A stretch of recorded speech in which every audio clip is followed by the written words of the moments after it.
Hey everyone, welcome back to another episode of Crooked Network Interviews, where we interview local artists, musicians, local businesses, anyone who's just doing anything independently on their own, that's interesting, fun, different. Today we're here with Nico Davis. He's an alternative R&B artist based in South Jersey, and he sings and produces music. Thank you so much for being here today. Course, thank you for having me. Yeah, been into music since high school, from going to songwriting camps in the summertime to learning opera before attending Rowan. Is music an escape or a source of comfort for you? I'd say it's a little bit of both. I feel like for me, music is more of an outlet to get my feelings out Mm, and how to sort of express my emotions better than I can with words. mm-hmm. But at the same time, too, I think sort of getting my ideas out and exploring sound is sort of the way I have fun with that sort of thing. Mm. How did you get into playing the synthesizer? So, way before I learned how to play the piano, I had this Yamaha portable keyboard. I think my parents got it for me for Christmas from Sam's Club, like when I was 8 years old. And Mm, it had a couple hundred different presets. A lot of them didn't really sound that great, mm, but it was always fun, even before I knew how to play, just messing around with the different presets. Like they would have piano, drums, synthesizers. So I guess that's always kind of been in me, like that sort of desire to experiment with different sounds and instrumentation. yeah, yeah, just having fun. Um, how many instruments do you play? So besides singing, I learned how to play piano when I was 12. When I was a senior in high school, I taught myself how to play guitar, and I taught myself how to play bass a couple years ago. I can play a little bit of drums, but I'm not great at it. But uh, I'd say about three instruments if you count piano, guitar, and bass. Mm, nice. Um, you've been consistent with your music career for a long time. Has there ever been an end goal in mind, or are you just having fun creating music for yourself and for others?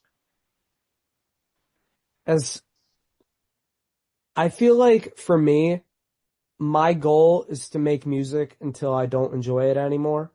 I Mm, have sort of like a list. I made a list back when I was in high school of my different goals and ambitions for being an artist. Like, to use one example, like I had a whole list of different collaborators I wanted to work with, like different artists. mm, But I mean, I could see myself putting out like 10 or so albums and then focusing on production.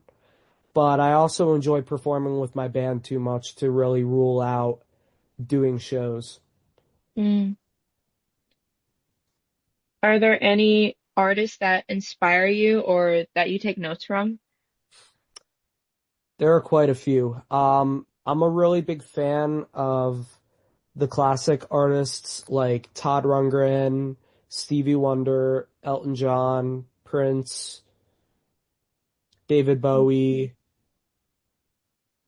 Mm, and Carole King. But I'm also a really big fan of newer artists like Tyler, the Creator was a huge influence on me in high school, as well as people like Mac DeMarco, mm, Steve Lacy. Right now, I'm really into artists like Clairo, Dijon, mm, McGee. Uh, Mac DeMarco's bass player, Daryl Johns, is his. I listened to his new album a couple months ago, and it is really good. It's kind of like lo-fi jazz mixed with rock, but the production sound is really cool. I think he used like all analog tape to record it. He didn't use a computer. yeah, that's fire. Yeah. Um, what does the process of making a song look like? Do you usually have the lyrics before the music, or vice versa, or kind of like a bit of both? I'd say it's kind of a bit of both. I feel like for me, sometimes I'll come up with stuff just at the piano or the guitar. Like Mm, my first single I ever put out, Cross Your Mind, back in April 2024. I wrote it the year before at my friend's house at a party, on his nylon string acoustic that was in that was in one of his roommate's rooms. So every song is kind of different.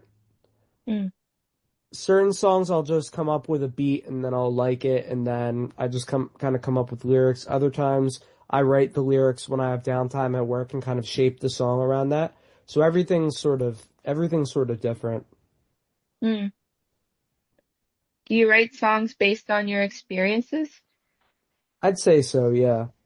Mm, I'll use an example. I wrote my song Solo right after this one networking event that I had that could have gone a little bit better.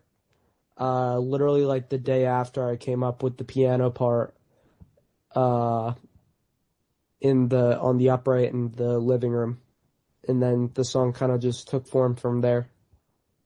mm. What song felt like a big release for you while writing? I feel like my song Bubble that came out back in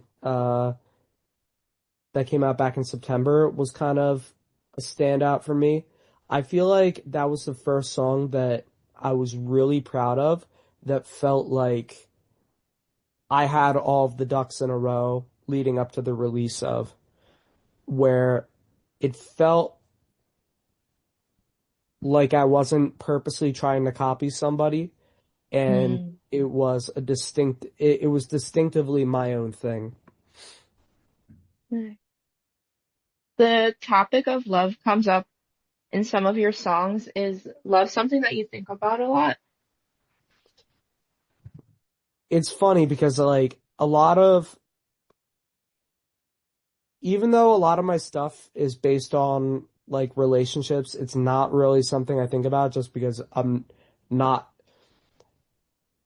I'm not in a relationship, if that makes any sense. But Yeah, I guess it's all kind of like from my own experiences and how I've felt in the past. yeah. What's something you know now that you wish you knew before you started making your own music? How important social media is for promotion. Yeah. And that's Um, still kind of something I've been learning along like as I go on, how to best maximize the amount of content I can get and how I can get my music to new people. for sure, for sure. Do you have any exciting projects or shows coming up this year? I do. Matter of fact, I'm not sure when this podcast is coming out, but May 5th, I have a show in Arlene's Grocery in the Lower East Side of Manhattan. I want to say it's I want to say it's May 5th. Yeah, it's May 5th at Arlene's Grocery. And June 11th, I have a show at Heart Bar in Brooklyn. And this summer, I'm putting out a new EP called Stuck in Yesterday. It was my first ever co-production with this producer, Paper Fairy, who's based out of Brooklyn. We recorded it in the span of 3 days, and um, I think it came together really well. It was kind of from a collection of demos I had that we fully fleshed out. I really learned a lot about the production process and how to really make a song fully formed through those sessions. That's so exciting. I can't wait to listen to it. Yeah. The first single comes out on May 12th. It's called Go the Distance. Yes, amazing. Well, I think that was the last question, and yeah, that's pretty much it. Um, Thank you so much for doing this with me. Awesome. Again, I really appreciate you having me on to do this interview. Yeah, for sure. Well, yeah, thank you everyone for listening. Thank you, Nico Davis, for doing this, and good night. Bye.